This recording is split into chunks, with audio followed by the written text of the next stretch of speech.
Terima kasih Anda masih bersama kami di Sindo Today bersama Senat Arman dan Yasmin Atania. Pemirsa, usai menjalani sidang penuntutan, Nadiem Makarim langsung menjalani operasi di rumah sakit. Proses operasi Nadiem ditemani sang istri yang mengucap janji akan selalu setia menemani Nadiem Makarim dalam kondisi apapun.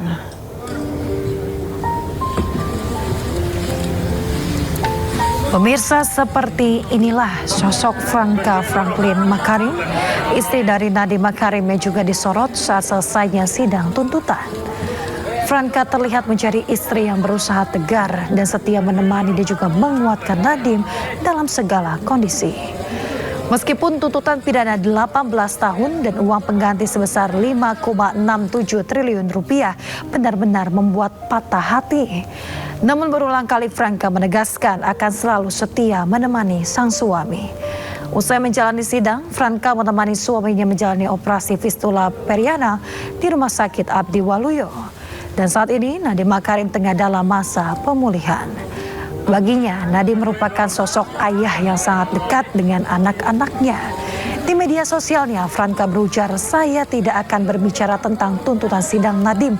Yang saya tahu, saya ada di sini. Kami semua tetap di sini. Dan ia dengan segala yang sedang ditanggungnya tidak sendiri.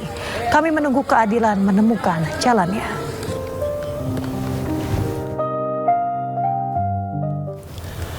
Pemirsa, Polda Metro Jaya akan menentukan nasib Roy Suryo dan Dr. Tifa terkait dengan kasus dugaan fitnah ijazah palsu mantan Presiden Jokowi dalam waktu dekat. Polisi memastikan kasus dugaan fitnah ijazah palsu yang menjerat Roy Suryo dan Dr. Tifa telah diusut dengan tuntas. Meski tidak memastikan kapan berkas perkara keduanya rampung dan siap dilimpahkan ke Kejaksaan atau P21, namun polisi memastikan nasib Roy Suryo dan Dr. Tifa akan segera diumumkan. Perkara Pak Roy Suryo dan Dr. Tifa dalam waktu dekat kami akan merilis terkait tentang keputusan perkara tersebut sudah P21 atau belum. Tapi kita sama-sama berdoa ya, yakin bahwa perkara akan kita umumkan. Dalam waktu dekatnya bulan ini, Pak? Ya pasti, ini masih tanggal berapa? Pasti dalam waktu dekat. Siap. Belum, nanti update masalah hari ini sudah ada pemeriksaan lagi, nanti kami update pada teman-teman.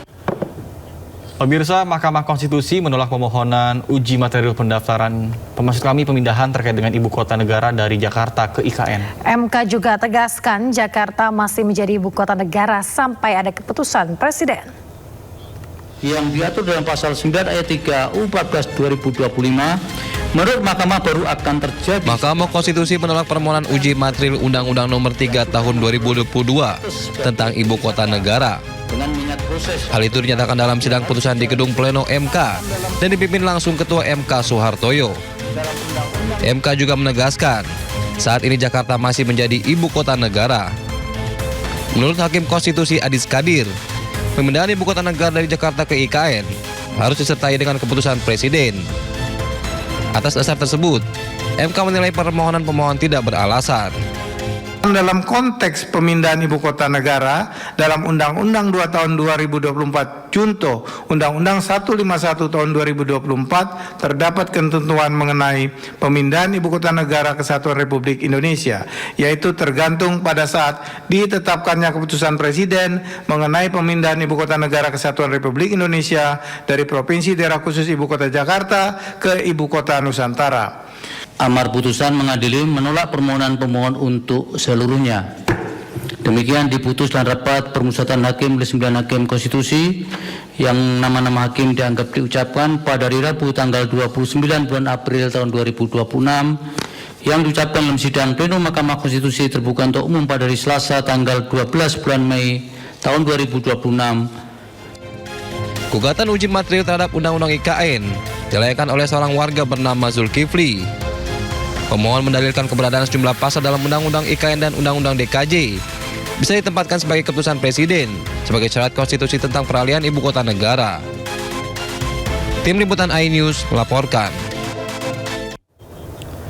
Otorita Ibu Kota Nusantara menanggapi keputusan Mahkamah Konstitusi yang menolak gugatan Undang-Undang IKN. Pihak otorita menyebut putusan MK ini memperjelas mekanisme pemindahan ibu kota dari Jakarta ke Nusantara.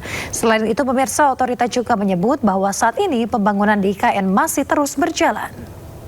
Putusan Mahkamah Konstitusi ini semakin memperjelas bahwa pemindahan ibu kota negara ke ibu kota Nusantara berlaku efektif setelah ditetapkannya keputusan Presiden sebagaimana diamanatkan dalam peraturan perundang-undangan. Nah, saat ini pembangunan IKN terus berjalan sesuai dengan tahapan yang telah ditetapkan pemerintah. Pembangunan infrastruktur dasar, kawasan pemerintahan, ekosistem bisnis, serta pelayanan publik menunjukkan progres yang positif dan konsisten. Pemirsa, Federasi Futsal Indonesia sukses menggelar kongres biasa di tahun 2026 di Jakarta yang turut dihadiri oleh Ketua Umum PSSI Erick Thohir. Dalam kongres ini, pembahasan peningkatan prestasi Timnas Futsal Indonesia dan penguatan organisasi menjadi fokus utama.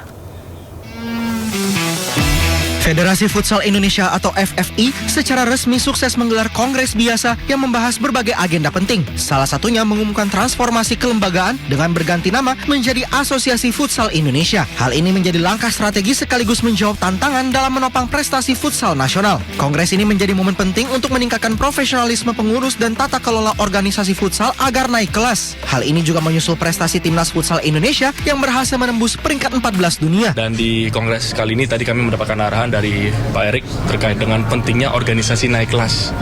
Kita bersyukur futsal kalau bicara soal timnas kemarin sudah ada prestasi-prestasi bahkan sudah naik ke ranking 14 dunia. Pak Erick juga ada sampaikan harapan kita bisa bidding untuk Piala Dunia. Tentu ini kan impian kita bersama dan Piala Dunia terdekat untuk futsal di tahun 2028. Dan saya apresiasi juga Pak Michael yang memang bisa mengorkestra ini menjadi hal yang sangat-sangat positif. Dan itu kita bisa buktikan hasilnya bisa kita lihat hari ini tim nasional kita punya prestasi yang luar biasa.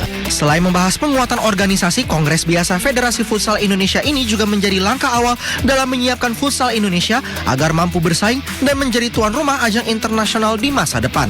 Tim Liputan iNews melaporkan.